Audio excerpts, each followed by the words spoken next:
কি করছো? পেপার পড়ছো যে? রান্না বান্না করবে না? কি বানাবে? দেখি মাথায় কিছু আছে, বানাবো তো অবশ্যই। না না, অন্য কিছু বানালে কিন্তু হবে না। দুটো এনেছি, একটা চুজ করো। যেটা চুজ করবে সেটাই কিন্তু বানাতে হবে। কি এনেছিস? মাছ মাংস আজকে হবে না। তাহলে চুজ করো, দেখো কি এসছে।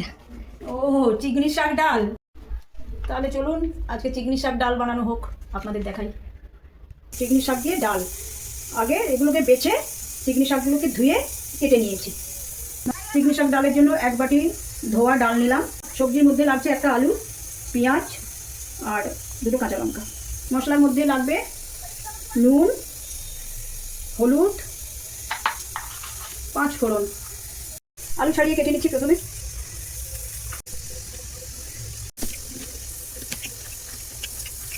দিয়ে ছাড়িয়ে ছোট ছোট করে টুকরো করে নিয়েছি। মুসুর ডাল ধুয়ে নিলাম।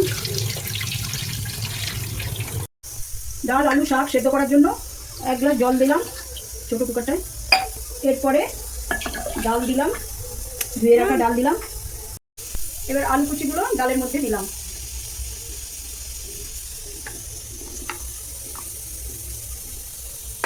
এরপরে ধুয়ে রাখা চিংড়ি শাকগুলো একই কুকারে দিয়ে দিলাম। আচ্ছা, এই সেদ্ধর জন্য 1 চামচ নুন দিলাম আর সামান্য একটু হলুদ দিলাম।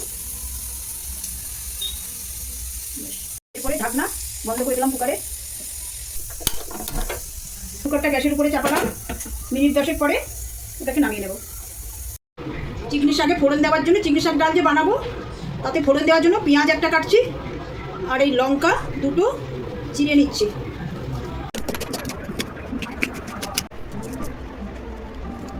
সেদ্ধ হয়ে গেছে, ওটা এখন বাটিতে ঢেলে দিচ্ছি। কড়াই গরম হয়ে গেছে, এখন সামান্য একটু ফোড়নের জন্য তেল দিচ্ছি। 5 ফোড়ন দিচ্ছি, তেজপাতা দিলাম, করে পেঁয়াজ দিলাম, কেটে রাখা কাঁচা লঙ্কা দিলাম। পেঁয়াজটা হালকা ব্রাউন হয়ে এসেছে, বেশি ব্রাউন করবো না। এইবার ডালটা ঢেলে দেবো। চিংড়ি শাক ডাল।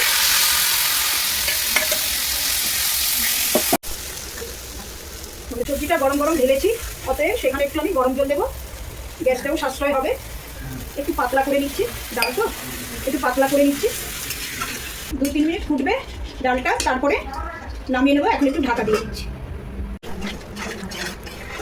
ডাল ফুটে এসছে, এরপরে গ্যাস বন্ধ করলাম। এরপরে ওভেন থেকে নামিয়ে নেব।